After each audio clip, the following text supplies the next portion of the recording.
أعوذ بالله من الشيطان الرجيم بسم الله الرحمن الرحيم رب اشرح لي صدري ويسر لي أمري واحلل عقدة من لساني يفقهوا قولي। আপুরা, আজকে আমরা যে টপিকটা শুরু করব ইনশাআল্লাহ সেটা হচ্ছে ঈসা আলাইহিস সালামের জন্ম।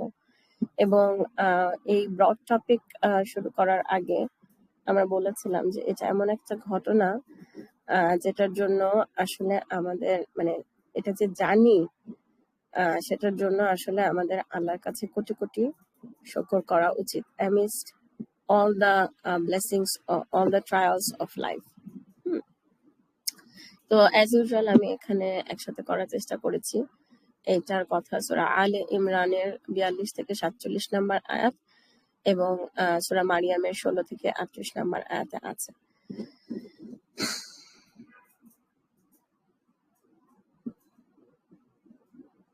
তো আমরা একটু ইতে যাব, এটার রেলিভেন্ট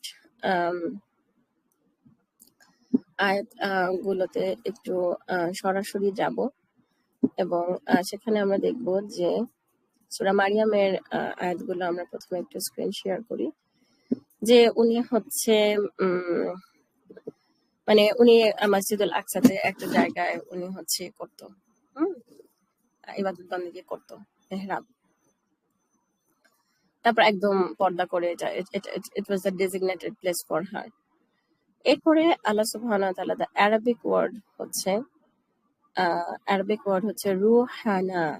হ্যাঁ, আমি একটু আপনাদেরকে দৃষ্টি আকর্ষণ করছি যে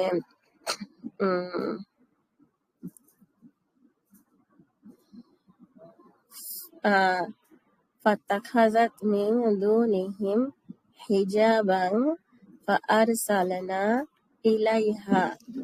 দেন আমরা পাঠিয়েছিলাম ফাআরসালনা ইলাইহা রুহানা, আমাদের রূহ। ঠিক আছে, কি হিসেবে? In the form of a man. এখন একটা মেয়ের কথা আপনি চিন্তা করেন যে হচ্ছে পর্দার মধ্যে থাকে সবসময়। তো হঠাৎ করে যদি একটা নন মাহরাম পুরুষকে সে দেখে, তখন সবার ফার্স্টেই তার রিয়াকশনটা কি হবে? সে ভয় পেয়ে যাবে। সে ভয় পাবে যে তার হয়তো একটা ক্ষতি করতে আসছে।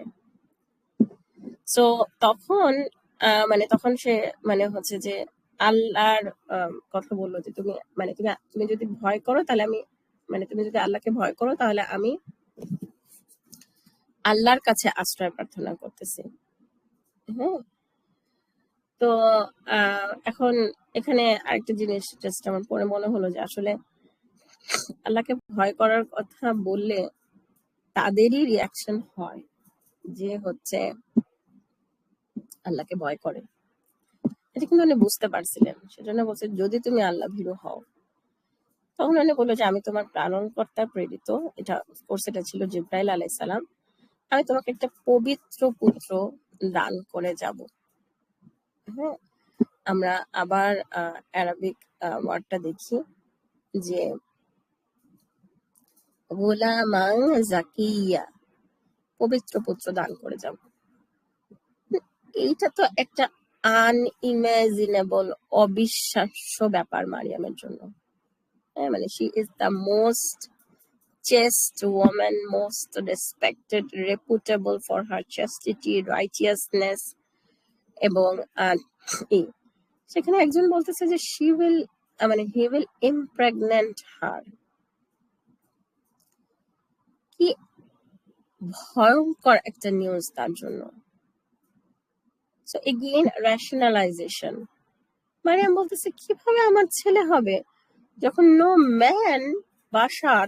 no man have ever touched me, এবং আমি তো কখনো I have never been বাগিয়া, ব্যভিচারিণী ছিলাম না। এবং তখন again these are the reminders for anyone who is going through infertility or anything, আল্লাহ এমনিতেই হবে, কোনো rationalizationের দরকার নেই। তো আল্লাহ সুবহানাহু ওয়া তাআলা বলেছেন এটা আমার জন্য ইজি, এবং আমি তাকে মানুষের জন্য একটা নিদর্শন এবং আমার পক্ষ থেকে অনুগ্রহ স্বরূপ করতে চাই। এটা একটা স্থিরীকৃত ব্যাপার, এটা অনেক আগে থেকে এটা ফিক্স হয়ে আছে। হ্যাঁ, এটা ফিক্স হয়ে আছে। এখন আমরা যদি করি, আমার কন্যা এসেছে, তো আমার একটু হয়তো বা হবে এটা। এখন এখানে আরেকটা বিষয় সেটা হচ্ছে যে আরেকটা বিষয় সেটা হচ্ছে যে আমাদেরকে একটু দেখতে হবে যে আমরা মারিয়ামকে ফিল করতে পারতেছি কিনা। হ্যাঁ, এখানে একটা জিনিস চিন্তা করেন যে আমি শুধু মাঝে মাঝে মারিয়ামের কথা যখন চিন্তা করি তখন আমার কাছে মনে হয় যে লাইফের দুঃখ কষ্ট গুলাকে কোনোদিনও 1-to-1 মারিয়াম ডিড নাথিং যে সে লাইফে এই ট্রায়াল গুলোর মধ্যে দিয়ে যাবে। হ্যাঁ, কখনোই না। এবং এবং এবং মানে it's just Allah subhanahu wa ta'ala selected her for a miracle, for a miraculous birth of Isa alayhis salam. এটা আল্লাহর সিদ্ধান্ত এবং উনি এটা মেনে নিলেন। এখন আমরা যদি মানে মানে আমি আমি এটা গেল একটা। আরেকটা হচ্ছে যে মা হওয়ার এই সময়টা, মানুষ একটা মেয়ে যখন প্রেগন্যান্ট থাকে, এটা এমনিতেই একটা প্রচন্ড প্রচন্ড কষ্টের একটা সময়। এটা একটা প্রচন্ড ভালনারেবল সময়। এবং যেটা হয় যে এই সময়ে মেয়েরা সাধারণত বাবার বাড়ি কেন যায়? যে সে তার মায়ের কাছে থাকতে চায়। আমার মনে আছে যে ইলমা যখন পেটে ছিল, আমার মনে আছে যে আমার আম্মার সাথে আমার একটা চমৎকার সম্পর্ক হয়েছিল। আমি বসে বসে বসে বসে শুনতাম আপু হওয়ার সময়ের অভিজ্ঞতা, ভাইয়া হওয়ার সময়ে, আমার হওয়ার সময়ে একই কাহিনী বারবার করে শুনতাম। মনে হতো যেন যে we are on the same page. আর আমার আম্মা কিন্তু ওরকম আদর প্রকাশ করা টাইপের মা না।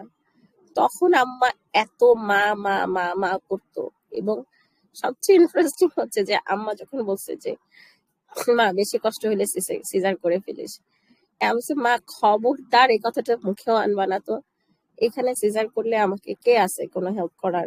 আমি তো চাই যে নর্মাল ডেলিভারিতে আমি যেন নিজে টেক কেয়ার করতে পারি ইনশাল্লাহ, বা তাড়াতাড়ি সুস্থ হয়ে যাই। কিন্তু আম্মা যে তার মাতৃত্ব থেকে সরে আসতে পারে নাই, যে আম্মা হচ্ছে আম্মার কাছে মনে হচ্ছিল যেখানে কেউ নাই, নর্মাল ডেলিভারি পেইন আমি কিভাবে সহ্য করব। আম্মা হচ্ছে তার মেয়ের কথা চিন্তা করতেছে, মেয়ের ব্যথার কথা চিন্তা করতেছে, লং টার্ম চিন্তাটা করতে পারতেছে না।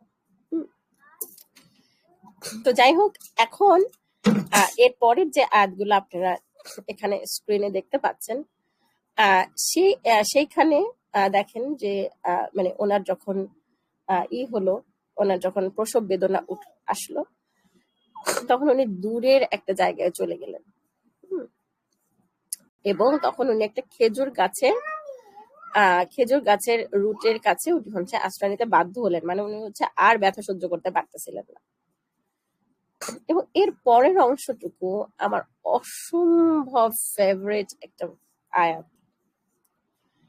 ওনার কাছে মনে হচ্ছে যে হায়, আমি যদি কোনোভাবে এর আগে মরে যেতাম, এবং শুধু মরে যেতাম তা না, মানুষের স্মৃতি থেকে বিলুপ্ত হয়ে যেতাম। এবং এগেইন আমাদেরকে একটা সাইকোলজি চিন্তা করা উচিত যে কেন ওনার এরকম মনে হচ্ছে।